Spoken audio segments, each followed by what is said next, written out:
Hi guys, మనం ఈ వీడియోలో మన డే టు డే లైఫ్లో రెగ్యులర్గా వినే ఏఈపీఎస్ కోసం మాట్లాడుకుందాం. ఒక 10 to 15 years బ్యాక్ మనం ఫినాన్షియల్ ట్రాన్సాక్షన్ ఏమైనా చేయాలనుకుంటే, అంటే క్యాష్ విత్డ్రాల్ కానీ, డిపాజిట్ కానీ, ట్రాన్స్ఫర్ కానీ ఇలాంటివి ఏం చేయాలన్నా మనం బ్యాంకుకి వెళ్ళి చేయాల్సి వచ్చేది.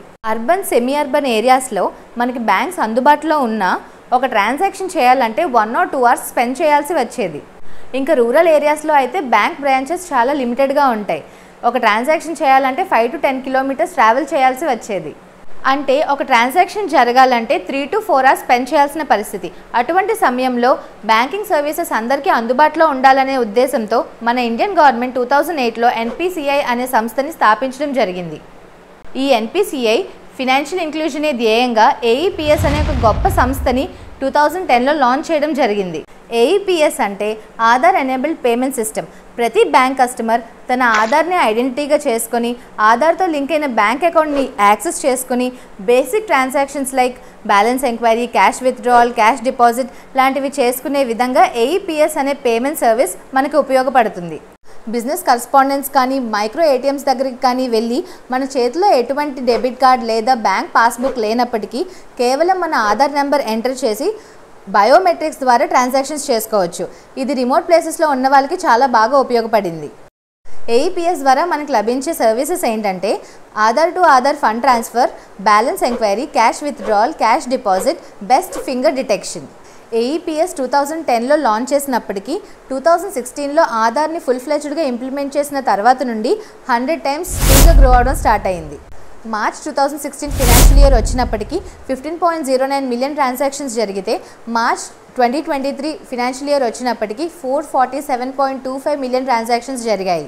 ఈ లెవెల్లో ఏఈపీఎస్ ట్రాన్సాక్షన్స్ ఇంప్రూవ్ అవ్వడం జరిగింది.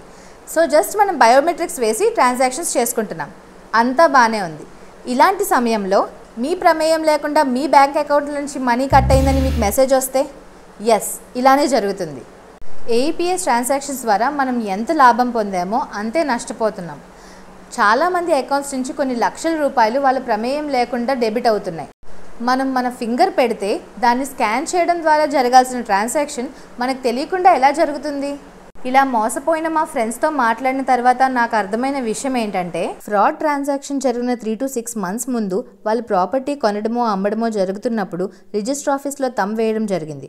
అయితే కొంతమంది హ్యాకర్స్ కొన్ని గవర్నమెంట్ సైట్స్ని హ్యాక్ చేసి మన ఫింగర్ ప్రింట్స్ని క్లోనింగ్ చేసి ఇలాంటి ఫ్రాడ్స్ చేస్తున్నారు. అయితే ఇలాంటి ఫ్రాడ్స్ నుంచి తప్పించుకోవడానికి మనం ఏం చేయాలి? మనకి ప్లేస్టోర్లో ఆధార్ అనే యాప్ ఉంటుంది. అందులో మనం ఎప్పుడు థంబ్ వేయాలనుకుంటే అప్పుడు మన బయోమెట్రిక్ని ఎనేబుల్ చేసుకొని మిగిలిన టైంలో డిజేబుల్ చేసి పెట్టుకోవాలి. ఒకవేళ యాప్ ఇన్స్టాల్ చేసుకోవడానికి మనకి స్పేస్ లేకపోతే ఫోన్లో మనం UIDAI వెబ్సైట్లో కూడా చేసుకోవచ్చు. సో ఒకవేళ ఎప్పుడైనా ఇలాంటి ఫ్రాడ్లెంట్ ట్రాన్సాక్షన్స్ ద్వారా మన అకౌంట్లో అమౌంట్ కట్ అవ్వడం జరిగితే దాన్ని రిఫండ్ తీసుకునే అవకాశాలు కూడా ఉన్నాయి.